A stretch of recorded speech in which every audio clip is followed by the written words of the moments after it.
Paswerteng hapon po mga ka-STL. Narito na pong resulta ng STL Bulacan para sa araw na to, second draw. August 26, 2025, araw ng Martes.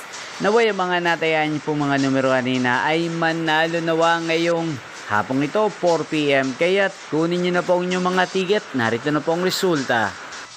Ang mga numerong nanalo sa STL Bulacan ngayong hapong ito, August 26, 2025. 4 PM, second draw result, 33 at 10.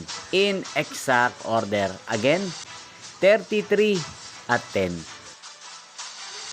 At ngayong hapong ito sa STL Bulacan, natin pong i-shoutout si Ate Nida ng Bulacan. Shoutout po sa inyo, Ate Nida. Sana po ay nasa mabuti kayong kalagayan.